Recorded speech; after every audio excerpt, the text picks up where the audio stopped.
1, 2, 3, tuning into what's hot like a cup of tea. The Burp is live, it's time to feast with BLT icon bringing you the heat. Static on the dial and the crackle in the air, feeling like a rebel in the days wear and tear. The BLT icon's pouring out the noise, tuning into the Burp with the glitch and poise. Let's go! Banter mixed with a dash of wild, keep your brainwaves swirling, keep your thoughts unfiled. Nothing is too strange, no tale is taboo. Catch up with the icons, there's always something new. Hot takes cooler than a summer breeze, hidden gems uncovered with the greatest ease. Let us take the stage and give an introduction. This is the Burp by the Balls Rolling Productions. All right, what's going on, everybody? Mentioned yesterday a little bit that we were going to be talking about what has been going on in the NFL and the whole head coaching carousel that we've been having going on. They call it Black Monday. They call it Black Tuesday for a reason. We did have 3 firings mid-season, and now we just had 3 more over the last couple days on Monday and Tuesday. Quick recap on that. Well, first of all, hi, good to see you. How you guys doing? It's been like doing all right. How about you guys doing? Right, doing all right. It was a long day, day. Definitely Glad to be back. Glad to be back. Right, like this is drama this type of year, this time of year with like people being fired with coaching, draft is up a little bit. We got playoffs happening, crazy time of the year. So happy to go on this ride with you guys. Welcome back. Quick look at what we're going to talk about today. I was all hyped up and ready to go, like boom, boom, boom. So we're going to recap who's been let go, right? Like what teams have moved on from their coaches who started the year in 2024. Who are some of the coaches that are available to be hired? Like, who do we think, whether it's a coordinator, previous coach, someone like that, who can move into the head coaching role in 2025? And then finally, I really want to ask you guys what you think maybe like the 1 or 2 most appealing jobs out there is, and whether does that team have a young quarterback already? What's your draft capital look like? How are we doing in the salary cap? So I'm going to ask you guys that question because I'm super curious your thoughts. But if you guys, if you guys are ready, then we let's get going, huh? One quick comment is, being a Packer fan, I am quite glad that we don't have to go through this every couple of years. I mean, gotta loathe the Bears fans at this point. Like, just come on over to the Green Bay side. Just come on over. We got plenty of space for you. We don't. You could be an owner too. We don't want them. Thank you. You know what though? I do feel bad for him because it's every other year. It's a GM, then it's a coach. It's a GM, then it's a coach. So yeah, you almost feel bad, but then it's like, you know what? For how cocky they all got in the 80s and 90s, it's like, no, we're good here. So, okay, good point. Getting started. We're going to start with the 3 head coaches who were fired during the middle of the season. We had Robert Saleh. He was fired from the New York Jets midseason. Dennis Allen was fired by the Saints midseason. And then we also had, help me out here, who's the other one? The Bears. Matt Eberflus. Oh, yeah. He was hired midseason. Thank you. So those 3 guys were fired midseason. Black Monday, Black Tuesday had 3 more firings happen. We had Patriots fired Gerard Mayo. Funny little story about that is, because this happened last year too, Gerard Mayo led the Patriots to a win in Week 18, costing them the number 1 pick. I don't know if that helped them get fired by winning, but at that time, I know nobody tanks and it's the NFL, but wouldn't you just want to hold on to the number 1 pick? But so anyway, Patriots fired Gerard Mayo. The Jaguars fired Doug Peterson. They did keep their general manager there as well. And then, so that was Monday. And then finally on Tuesday, the Las Vegas Raiders fired Antonio Pierce. They kept their GM as well. So, the surprising one, I'll throw this out there too, the New York Giants keeping their GM and keeping their head coach, Brian Daboll. Don't know what to think about that one. Not at all. from that, what are your guys' initial thoughts? What are you thinking about the 6 openings now? Who's been let go? What are you thinking? How are we reacting to this? I think it's just going to be a constant revolving door with these teams if they don't get it figured out. They are missing the same key pieces that they've been missing over and over, like the Bears. No offensive line. Jaguars have a great, great offensive talent there, but they don't have an offensive line. They don't have a good program as far as set up for play calls that work with these players. So it's going to be a constant revolving door until they really change it up and think outside the box with some of these younger coaches. Okay, good points. Billy, what are you? How are you reacting to the news today?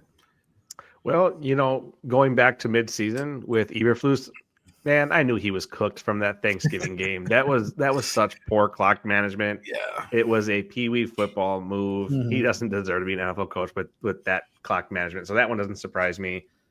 You mentioned Jared Mayo. That one, I feel a little bad for him on that one. I mean, I know even Gronk was talking on TV talking about Yeah. how that wasn't right, and it got me thinking. And I was like, yeah, he doesn't really feel like he got a fair chance at that position. Mhm. Didn't really have time to perfect his craft, make things work. So quick in, Yep. quick out. So yeah, but it is a cutthroat league. Yeah, just one season for the guy. You feel kind of bad. I guess the one that still is kind of interesting to me was the whole Robert Saleh with the New York Jets midway through the season was dealing with Rodgers. I know the owner there, Woody Johnson, gets a little bit crazy at times, but you could see a dramatic drop off in the defense of the New York Jets. For the first half of the season, they were in the top 5 in almost every category, and then the second half of the season, they ended pretty poorly. I think they were just needed Rodgers to get back into the swing of things. I mean, he still had 3,800 yards and 28 touchdowns or something like that, and only 11 picks. He had a pretty decent season. I think it was just a snap judgment by Woody Johnson making a change, and I don't think it was for the better. So the other ones I could kind of see coming. Doug Peterson, how did he win a Super Bowl? In Philadelphia with Nick Foles, and Trick then plays. right, you get Trevor Lawrence in Jacksonville, and you're just kind of like, bleh. So, to your point, though, that does point a big thing about the offensive line. Philadelphia had a great offensive line, Jacksonville not so much. So, that being said, I do want to know your guys' thoughts. Who do you think, or which opening is the most appealing opening between the Jets, the Jaguars, the Raiders, Bears, Saints? Who do we think is the best there? I think I missed one there too. Anyway. If I could dive on in, I mean, I was pretty deep into this one already. I kind of hinted at it. The Jaguars, they got great draft capital here. I believe they got 4 picks under 100. So lots of good draft capital there. I think when I was looking at it, they're ranked either 3rd or 4th for total draft capital in this 2025 draft. So they have a room to correct their mistakes. Great offense. You got Trevor Lawrence, who's young, a plethora of wide receivers there to throw to. Great tight end. You got 2 running backs that are blowing up. You have a wide receiver who could be the next guy. The defense isn't horrific, but they could use some fine tuning. I think that is the place. That's the place to go. Okay. And if I had to pick a guy, can I pick a guy? Absolutely. Pick a guy. I'm gonna we discussed earlier, Ben Johnson. I think he Okay. has the play calls that could really utilize a 2-back set that has good wide receiver sets. Also, they could do some things. I like it. I like it. Points for you. That could be a really good fit there. He's got the 2-back system in Detroit. He is a very good quarterback whisperer. Look what he's doing with Jared Goff. So that could be a good help for Trevor Lawrence. No, good points. Appreciate it. Billy, what are you thinking? What's the most appealing NFL head coaching job out there for you? For some reason, for me, it's the Jets. I think depending on what Aaron Rodgers does, if they keep Devontae Adams, they have talent in place with those two. Obviously, you got Garrett Wilson, Brees Hall, got a good defense. If they can just get their coaching staff figured out, their management figured out, I feel like they have the ingredients to have a great team.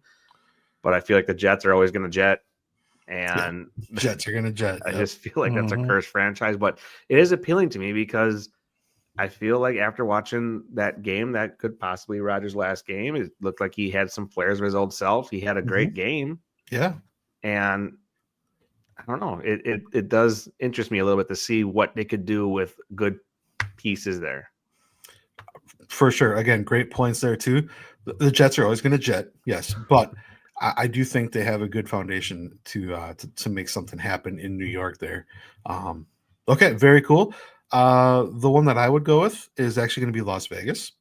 I do think with um, the new ownership, like with Brady coming in there, obviously you're in Las Vegas, so there's money there, right? Like I know you have a salary cap, but there's money there. They are drafting really high this year. You have a young Brock Bowers in there yet, who is just eating up the world at tight end. So there's some pieces there that they can build through in the draft, get into some free agency. I think this year drafting high, go get yourself your quarterback of the future. Aiden O'Connell's not it. Gardner Minshew's not it. So as a head coach, you're going to be in those discussions to draft your quarterback. So that's probably the route that I would find most appealing would be Las Vegas. So May I That does sound ask? appealing. Yeah, may I ask? Who do you think their quarterback should be? Or is it too early to say? who do I think their quarterback should be? Yeah, that they draft.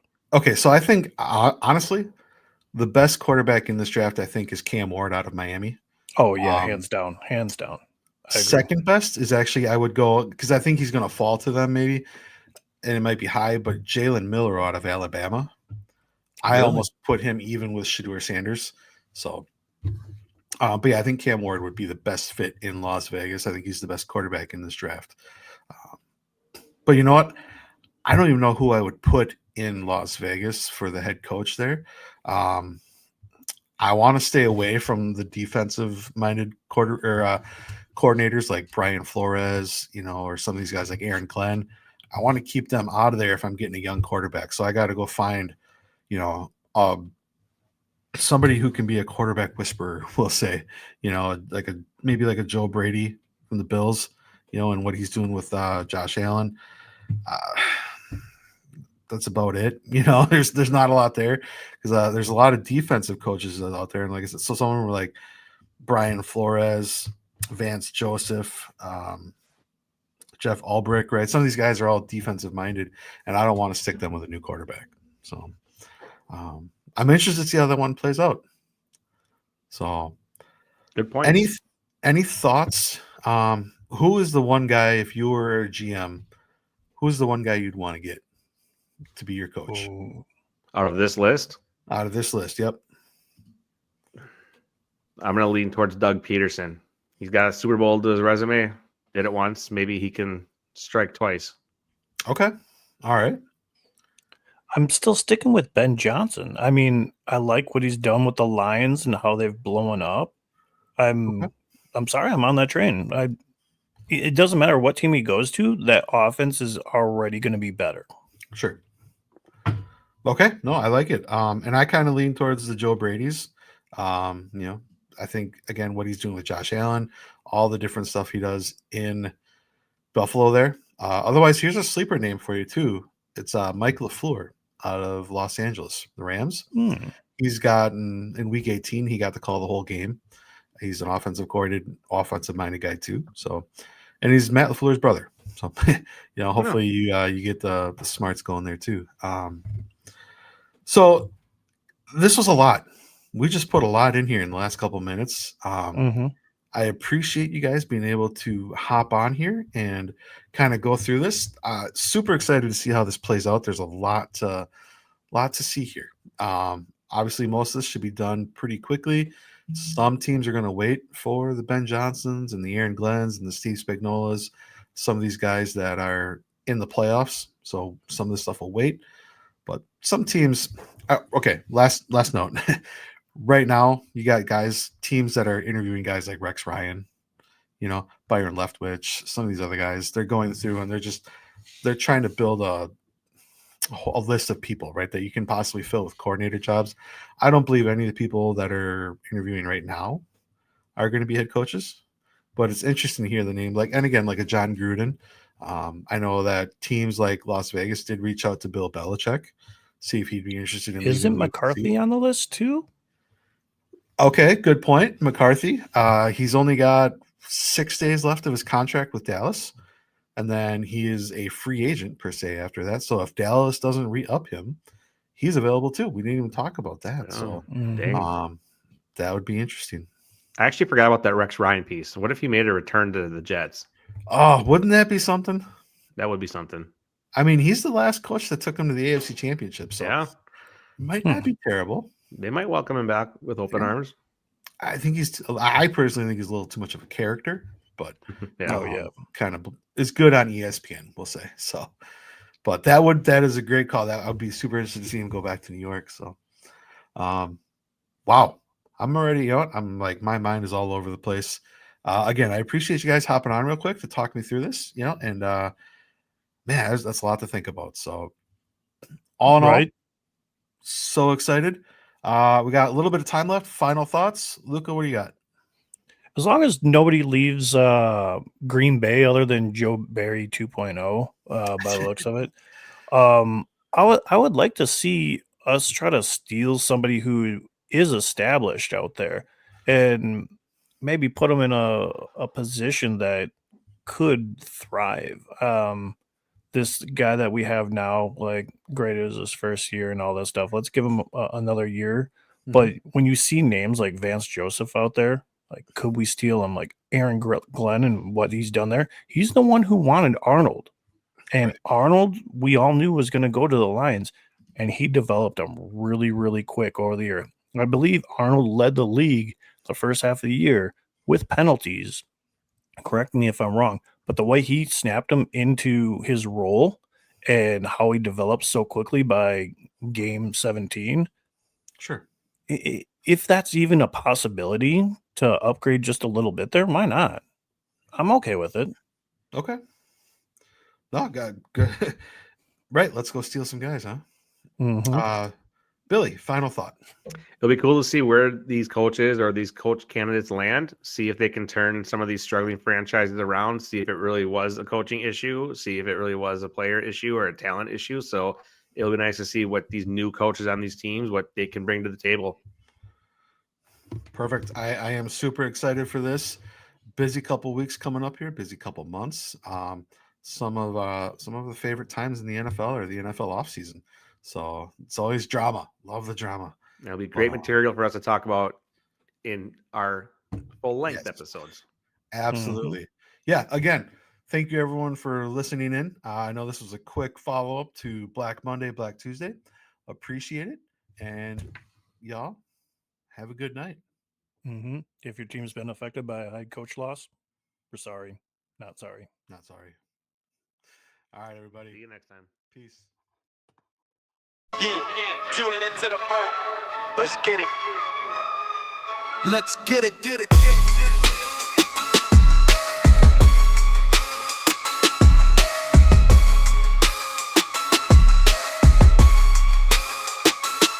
You did it. You did it. You did it. You did it. You did it. You did it. You did it. You did it. You did it. You did it. You did it. You did it. You did it. Get it. You've been into the Burp.